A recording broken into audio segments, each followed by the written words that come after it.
So we introduced this idea of balance of power, but it's worth pointing out that how balance of power operates and what that dynamic looks like really depends on the structure of the international system. And I want to talk a little bit about that.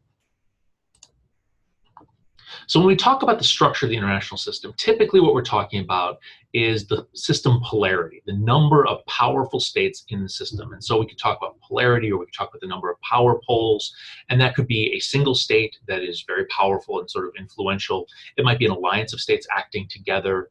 It could be an international organization. Historically, we saw the Roman Catholic Church during the Middle Ages operating as a power pole. You could imagine a scenario where other international organizations, such as the European Union, could function as a power pole.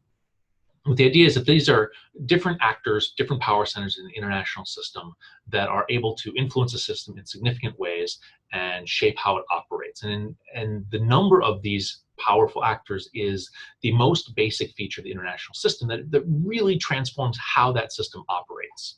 I want to, before talking about some of these different frameworks, I want to first talk about what the current international system looks like. It's a system in which the United States is a powerful state. The US spends roughly 1/2 of global military spending. That's the United States alone. But the US is only about 20–25% of the global economy. But the US also has this sort of large network system that it's at the center of alliances, right? There's the NATO alliance, which is an incredibly powerful alliance network. But then there's also bilateral security relationships with Japan, with South Korea, with Australia, Israel. There's security cooperation. There's economic linkages to other states as well, including India and China. Really, the only states that are really left out of that U.S. Security alliance are Russia and China, and in the case of China, China is tied in economically. So the U.S. has built this network that really puts it in a situation where it's able to dominate much of the international system through these relationships, even though economically it's only about the size of China. And so we typically would talk about the current system, or at least U.S. system from about 1991 to 2017, as a unipolar system, right, where you have a single powerful state that sort of dominates the international system, organizes how it operates, and is able to maybe enforce some of the rules and the structure and the order. Typically what we see in a unipolar system is that the dominant power is going to direct that system and try to prevent subordinate states from breaking free. And I want to give you a quick anecdote about how this works, looking at sort of the regional level. So at the region of South Asia, you have India, which is really a dominant actor. Pakistan is perhaps a state that's trying to resist Indian hegemony, Indian dominance over that region. But if you're Nepal, if you're Bhutan, if you're Bangladesh, if you're Sri Lanka, India is really the dominant actor within that region. And if we look at the relationship with Nepal, India has a very, I guess on the surface, good relationship with Nepal. There's no border controls between India and Nepal. You can move across freely, goods and services can move across freely. Nepalese can serve in the Indian military if they so choose. And Nepal's diplomatic infrastructure consists essentially of an embassy in New Delhi. And if you want to get in contact with Nepal, you contact the Indian embassy in your country, and they will pass the message to the Nepalese government through that embassy in New Delhi, and I'm sure would never read the mail of what's going to Nepal. That would be unconscionable. But the idea is that there's a lot of dependence of Nepal on India. About a decade and a half ago, Nepal began having conversations with China about possibly buying weapons from China and creating a security relationship with China. And India kind of freaked out. They saw that as Nepal shifting from solidly within sort of Indian unipolar dynamic to a situation where maybe Nepal was no longer under their sort of umbrella of political control and would be more able to work with China. And so India responded by essentially closing the border between India and Nepal, which is economically devastating, because if you think about what it would take to get stuff into Nepal, a landlocked country, India is the route that makes the most sense. You could try to go in through China, but the Himalayas are there, and those are big mountains, and they're difficult to cross, and the cost of moving goods into Nepal through China, it would be tremendous. And so after a short period, Nepal turns back to India and says, sorry, we're canceling that contract with China. We didn't mean to move away from you in terms of security relationships. Let's go back to the status quo where we're working primarily with you. And that dynamic sort of fits with what we see in a unipolar system, right? That the dominant state wants to make sure that those relationships between the dominant state and the subordinate states remain more or less intact. What we tend to see because of that is that there's not the likelihood of major war. There's no one for the dominant state to fight against in terms of like a World War II type scenario, but there's lots and lots and lots of little conflicts. And so if you think about the United States over the last 20 years or so, it's been a lot of nonstop conflicts in rogue states, in trying to prevent the spread of weapons of mass destruction. And a lot of that fits with this idea that you would want to maintain control over states and prevent them from being able to break free of that system. Okay, so let's talk about an alternative. So we have the unipolar system with one dominant state that tries to control the system. We also have the bipolar system, right, where you have two power poles, bi being the prefix for two. And so if you have two power poles, what ends up happening is that each of those power poles does the same basic calculation. They look around the room and they see a bunch of states that can't do them harm, and then they lock eyes and realize that if there's anyone out there in the international system who could potentially threaten them at all, it's that other powerful state, right? And so as they're looking at that other powerful state, thinking, okay, I'm going to keep an eye on you, I'm going to watch you, I'm going to pay attention if you make any hostile actions. At some point, something's going to happen that triggers a sense of fear. Maybe there's a new trade agreement that emerges between one of the bipolar dominant states and a smaller state. And the other state's going to read that as the creation of a sphere of influence. You're drawing other states into you. And this is going to set off a scramble by those two states to try to carve up the world into their spheres of influence, of states that are aligned with them. And if possible, you want to steal states away from another power pole's sphere of influence and bring them into yours, because the world takes on a very much a zero sum, your gain is my loss kind of thinking. We definitely saw this during the Cold War with the United States and the Soviet Union. We're setting up spheres of influence around the world and trying to win states away from each other. It's an incredibly competitive environment. During the Cold War, everything was turned into a battle between the United States and the Soviet Union.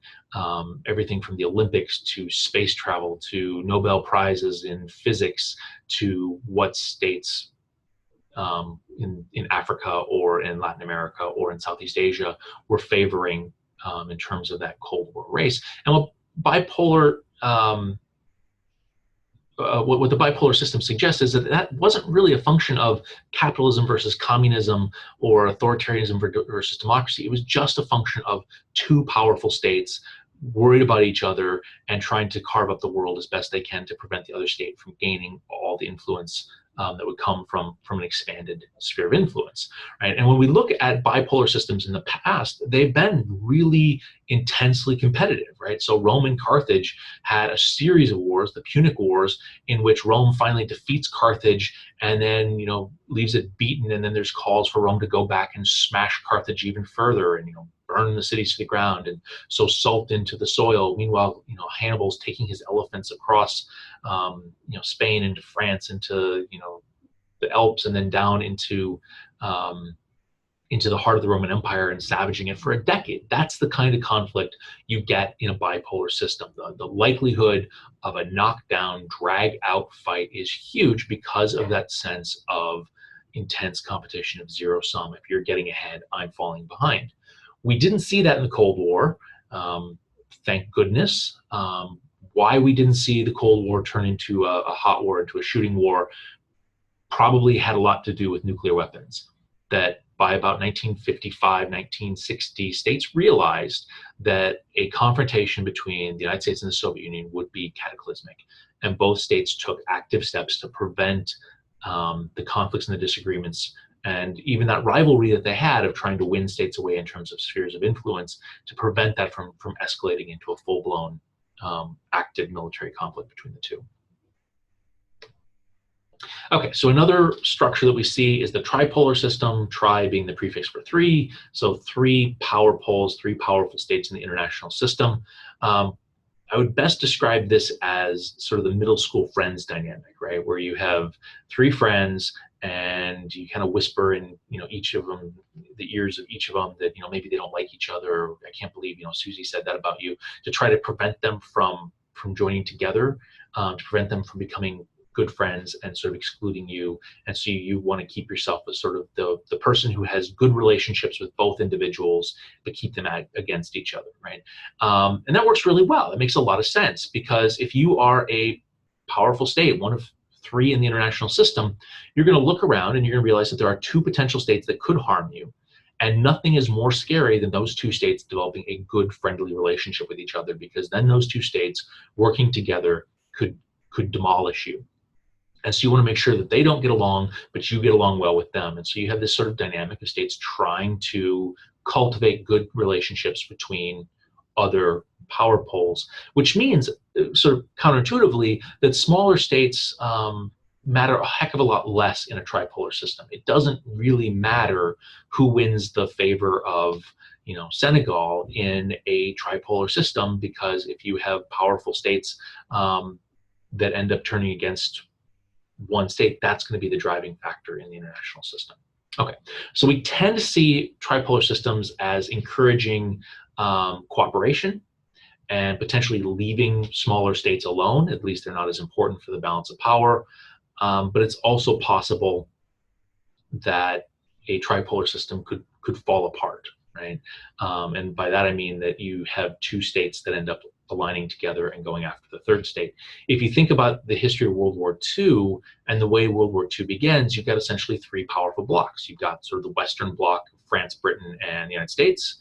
You've got the fascist bloc of Germany, Italy, Spain, and Japan. And then you've got the communist bloc of basically just the Soviet Union. And World War II begins when Nazi Germany and the Soviet Union align, and they partner and they just carve up Eastern Europe. And then they turn on the Western Bloc.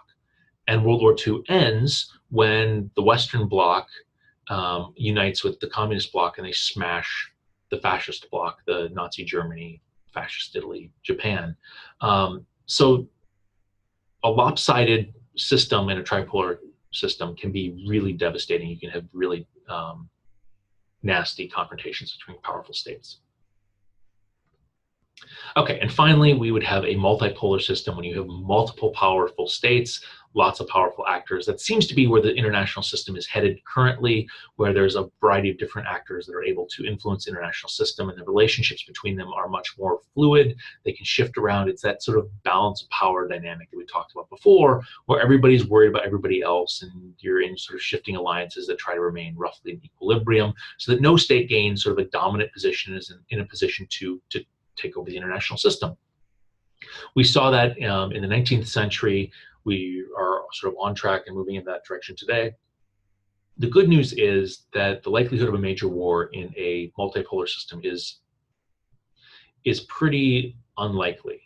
And I think it's worth maybe drawing out why that's different. That if you have two roughly equal alliance blocks, that's a stable situation. But in a bipolar system, when you have two power poles, that's an unstable situation where they're competitive and they're going to turn on each other. And it has a lot to do with the fact that in a multipolar system, those two alliance blocks are made up of different actors that are only drawn together by the fact that they don't want to be, conquered by the other alliance block. And so if one state in an alliance starts getting too aggressive and starts, picking a fight, other states in that alliance are going to say, whoa, we did not sign up for you to pick a fight with your neighbor. We signed up to not be conquered by that other alliance block. And all of a sudden they pull away, and that state that's being aggressive is sort of left out on its own, and suddenly has to beat a hasty retreat. And so in a situation like that, nobody wants to be the state that's driving aggression forward, because you could find yourself in a situation where you're completely isolated and all alone, and that other alliance block could potentially come in and wipe you out. So multipolar systems should, in theory, be more stable.